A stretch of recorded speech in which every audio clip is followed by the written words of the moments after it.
ایک وہ طبقہ ہے جو ڈاکٹر ذاکر نائک صاحب کے آنے کے بعد، ان کے اس طرح کے جوابات کے بعد، جو ہمارے علماء ہیں، مفتیان کرام ہیں، مدارس ہیں، مستند علماء، ان کو ٹارگٹ کر رہے ہیں۔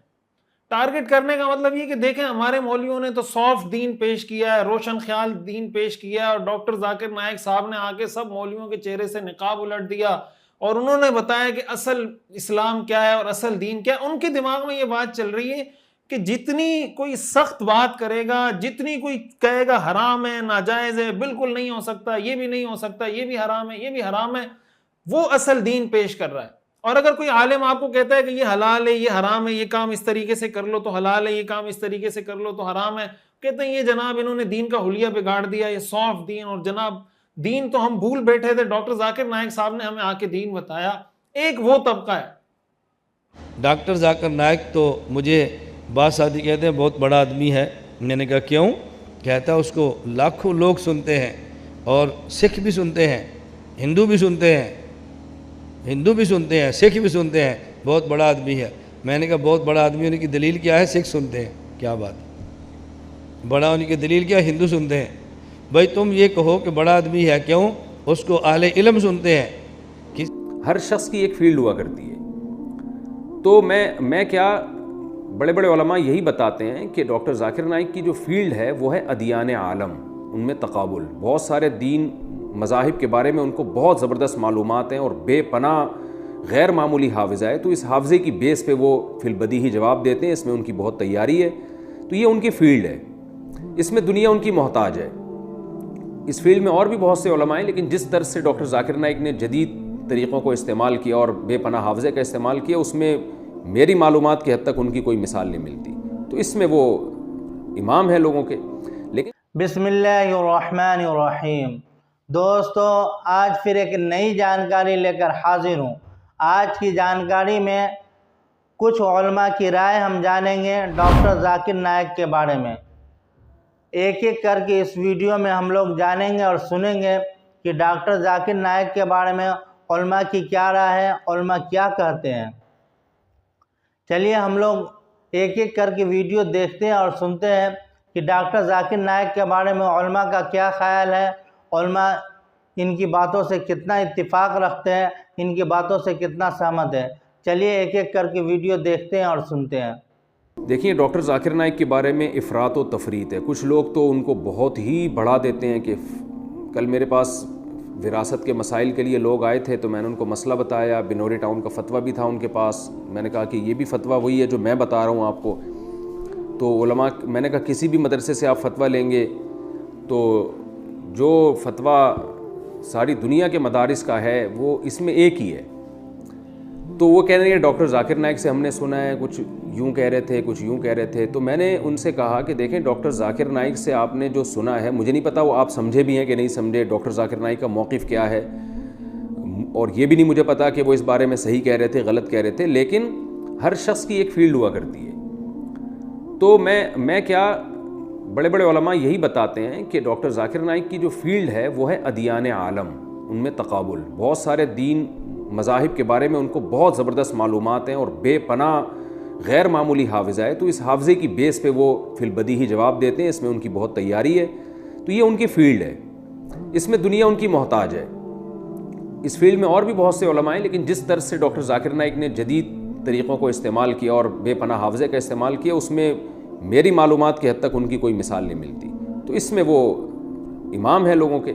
لیکن جو فقہی مسائل ہیں، جیسے وراثت کے مسئلے ہیں، اس میں تو باقاعدہ پریکٹس ہوتی ہے، بڑے بڑے علماء کی نگرانی میں مسائل حل کرنے پڑتے ہیں، اس میں جو ہے وہ تربیت کی جاتی ہے ان علماء کی کہ وراثت کے مسائل کو کیسے حل کرنا ہے، بہت پیچیدہ مسائل ہوتے ہیں بسا اوقات وراثت کے۔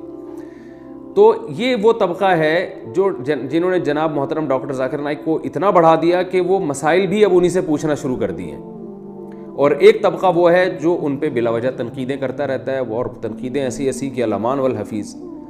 تو اعتدال کی بات یہی ہے جو حضرت مفتی تقی عثمانی صاحب جیسے بڑے علماء کی رائے ہے، اور بھی دیگر بڑے علماء کی رائے ہے کہ بھئی وہ اپنی فیلڈ کے ماہر ہیں، لیکن مسائل کے معاملے میں ان کی تحقیق نہیں ہے۔ وہ خود بسا اوقات یہ اعتراف کر چکے ہیں، میری ان سے براہ راست 2 دفعہ ملاقات ہوئی ہے، اور دونوں دفعہ میں انہوں نے اعتراف کیا کہ میں مفتی نہیں ہوں, مسائل میرا کام نہیں ہے. تو ہم نے ان سے پوچھا کہ آپ پھر بتاتے کیوں؟ انہوں نے کہا لوگ اصرار کرتے ہیں بہت زیادہ, اور خاص طور پہ غیر مسلم پوچھتے ہیں, تو مجھے جو کچھ معلومات ہوتی ہیں میں بتا دیتا ہوں.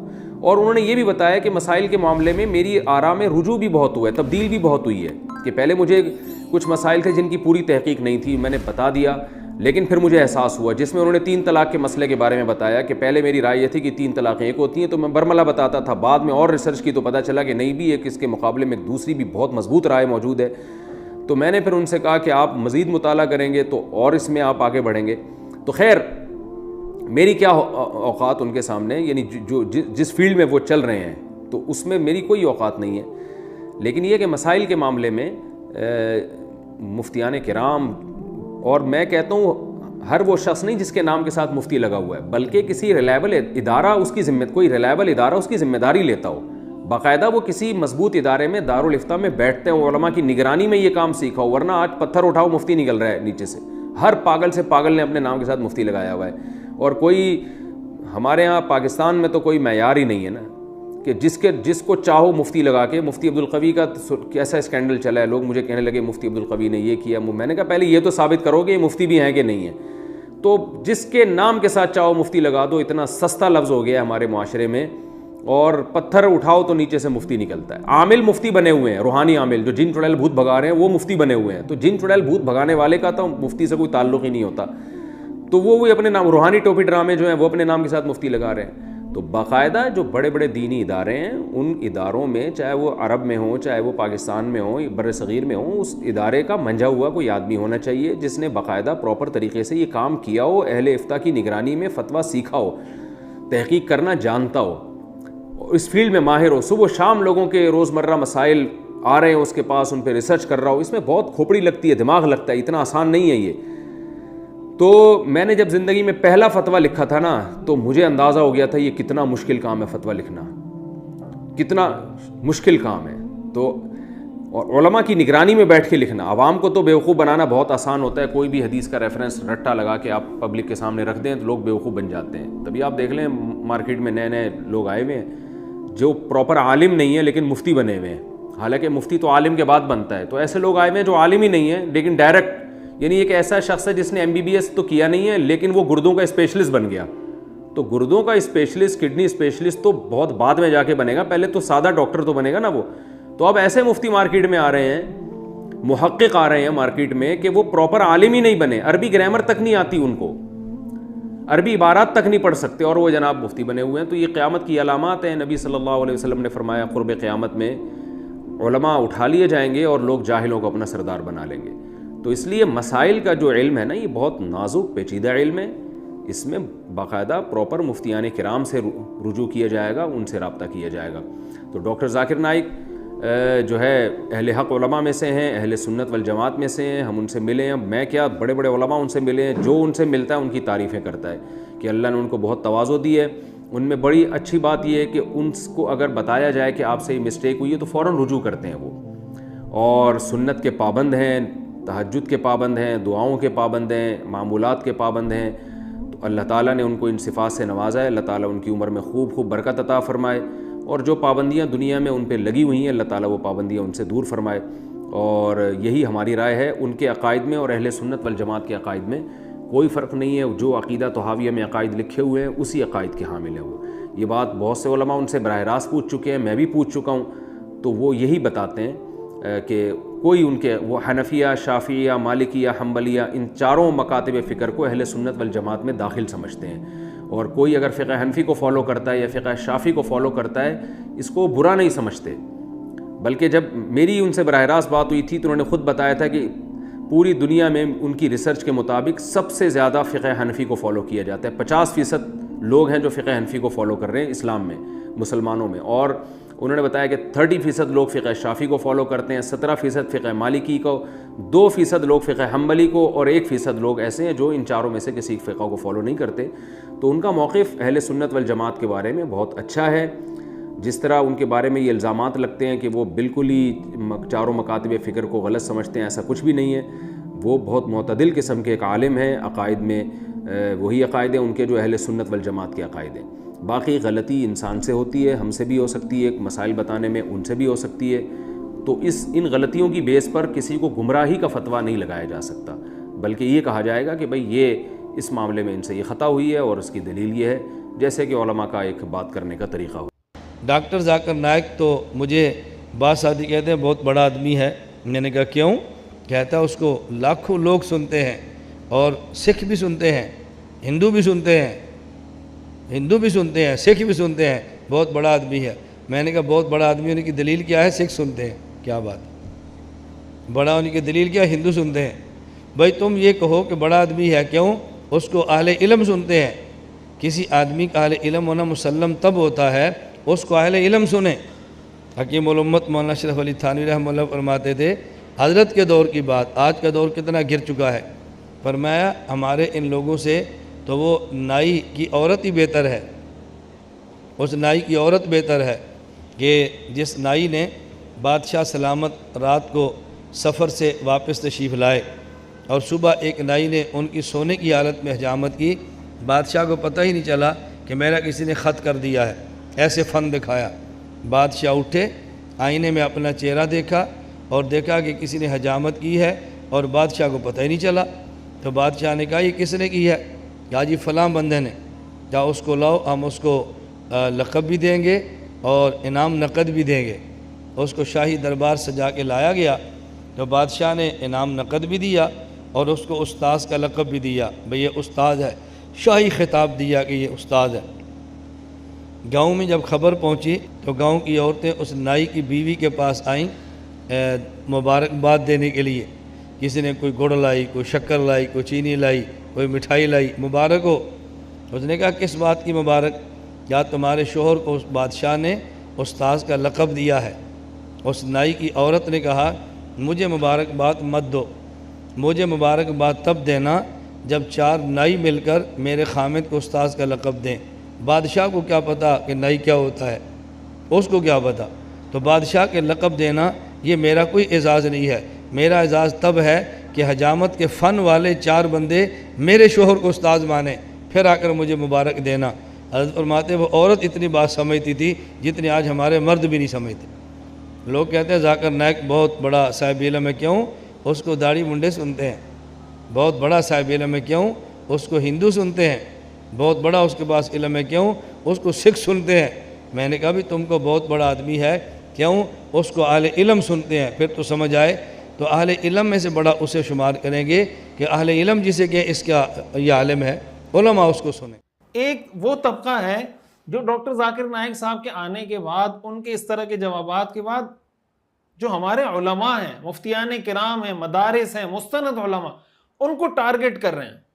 ٹارگٹ کرنے کا مطلب یہ کہ دیکھیں ہمارے مولویوں نے تو صاف دین پیش کیا ہے، روشن خیال دین پیش کیا ہے، اور ڈاکٹر ذاکر نائک صاحب نے آ کے سب مولویوں کے چہرے سے نقاب الٹ دیا اور انہوں نے بتایا کہ اصل اسلام کیا ہے اور اصل دین کیا ہے۔ ان کے دماغ میں یہ بات چل رہی ہے کہ جتنی کوئی سخت بات کرے گا، جتنی کوئی کہے گا حرام ہے، ناجائز ہے، بالکل نہیں ہو سکتا، یہ بھی نہیں ہو سکتا، یہ بھی حرام ہے، یہ بھی حرام ہے، وہ اصل دین پیش کر رہا ہے۔ اور اگر کوئی عالم آپ کو کہتا ہے کہ یہ حلال ہے، یہ حرام ہے، یہ کام اس طریقے سے کر لو تو حلال ہے، یہ کام اس طریقے سے کر لو تو حرام ہے، کہتے ہیں یہ جناب انہوں نے دین کا حلیہ بگاڑ دیا، یہ صاف دین، اور جناب دین تو ہم بھول بیٹھے تھے، ڈاکٹر ذاکر نائک صاحب نے ہمیں آ کے دین بتایا۔ ایک وہ طبقہ ہے، یہ ایک اور ایکسٹریم ہے، ایک ہمارے لبرل لوگوں کی ایکسٹریم ہے، ایک اس طرح کے جو دیندار لوگ ہیں جن کو مسالہ زیادہ لگ گیا ان کی ایک الگ ایکسٹریم ہے، جس کی وجہ سے وہ سارے علماء کو، سارے دارالفتاؤں کو، سارے مفتیان کرام کو لپیٹ رہے ہیں۔ تو بھائی اگر کسی چیز کو کوئی حلال کہتا ہے، حرام کہتا ہے، جائز کہتا ہے، ناجائز کہتا ہے، وہ اگر مفتی ہے اس کے پاس اس کی دلیل ہوگی، وہ آپ کو دلیل سے ثابت کر رہا ہوگا۔ اگر کوئی معاشرے میں، مثال کے طور پر اگر میں بینکنگ کی بات کروں، بینکنگ پہ تو ڈاکٹر ذاکر نائک صاحب نے بھی بات کی۔ اب ہمارے ہاں کیا بہت سارے لوگ ہیں جو اسلامک بینکنگ کو نہیں مانتے۔ اب وہ اسلامک بینکنگ کو نہ ماننے کی 2 صورتیں، ایک تو یہ کہ علمی اعتبار سے آپ کہیں کہ مجھے اس کے یہ جو طریقہ کار ہے فقہی نقطہ نظر سے اس کو میں ٹھیک نہیں سمجھتا، یہ تو سمجھ میں آتی ہے بات۔ ایک اس کا یہ طریقہ کار ہے کہ دیکھو انہوں نے سود کو حلال کر دیا ہے۔ مفتی تقی عثمانی صاحب کے بارے میں ہمارے ہاں وہ لوگ جن کی ان کے سامنے کوئی حیثیت نہیں علمی اعتبار سے، وہ جناب سود کو حلال کر دیا ہے اور جناب وہ شراب پہ آب زمزم کا لیبل لگا دیا اور خنزیر کو جناب بکری ڈکلیئر کر دیا اور حرام کو حلال کر دیا اور سارے لوگوں کو حرام کھلا رہے ہیں. کچھ خدا کا خوف کریں آپ. یہ آپ کس پہ الزام لگا رہے ہیں؟ جو ساری زندگی دین کی ان کو مل کیا رہا ہے آخر؟ تحقیق کریں, پتہ کریں ان کو کوئی تنخواہیں مل رہی ہیں, مراعات مل رہی ہیں, کوئی بہت زیادہ فیسیلیٹیشن ان کو مل رہی ہے بینکوں کی طرف سے, ذرا جا کے تحقیق تو کریں. اب اگر ایک ملک میں ایک سسٹم رائج ہے سودی نظام, اور ایک عالم دین یہ کوشش کرتا ہے کہ بھائی کسی طرح اپنی قوم کو سود سے نکالیں, ساری دنیا کے علماء ان کو اکنامکس, اسلامک اکنامکس کا امام تسلیم کرتے ہیں. ڈاکٹر ذاکر نائک صاحب نے یہ بات یہاں آ کے کی, لیکن اگر وہ آپ کو اسلامک بینکنگ کا کوئی نظام بنا کر دیں گے تو آپ اس پہ یہ ٹائٹل لگا دیں گے کہ ہمارے علماء جناب سافٹ دین, یہ دیکھو نظام کہاں سے چل رہا ہے, امریکہ کے ہاتھ میں, IMF کے ہاتھ میں, فلاں کے ہاتھ میں, انہوں نے یہاں تھوڑی چیزیں اسلامائز کر دی, جناب یہ اسلامک بینکنگ ہوگا. یہ کیسے اسلامک بینکنگ ہے؟ تو اس وجہ سے آپ علماء پہ رد کر رہے ہیں کہ جناب ہمارے مولویوں نے سافٹ دین پیش کیا ہے, روشن خیال دین. اصل دین یہ ہے کہ حرام حرام حرام حرام حرام حرام سب حرام. تو بھئی قوم کے لیے متبادل کون پیش کرے گا؟ کیا علماء کرام کا یہ کام ہے؟ دیکھیں گیسٹ اگر آتا ہے, اس سے آپ کوئی پوچھیں, دوسرے ملک کا آیا ہوا بندہ ہے, وہ آپ کو ہو سکتا ہے کہہ دے کہ یہ کام حرام ہے, لیکن جو عالم دین, جو مفتی اس ملک میں رہ رہا ہے, اس کو پتہ ہے اس ملک کے مسائل کیا ہیں, اس کو پتہ ہے کہ حرام کیا ہے. لیکن اس کا کام صرف یہ نہیں کہ وہ آپ کو کہے کہ یہ حرام ہے, بلکہ اس کا کام یہ ہے کہ وہ آپ کو متبادل بھی بتائے کہ بھئی یہ حرام ہے, یہ کام اگر آپ اس طریقے سے کریں گے تو حلال ہو جائے گا, اس لیے کہ وہ اس ملک میں رہتا ہے, اس ملک کے مسائل کو سمجھتا ہے. تو اس وجہ سے علماء کرام کو ٹارگٹ کرنا اور ان کو کہنا کہ جناب انہوں نے تو دین کا سارا نظریہ بھلا دیا تھا, ڈاکٹر ذاکر نائک صاحب نے ہمیں آ کے یاد دلایا.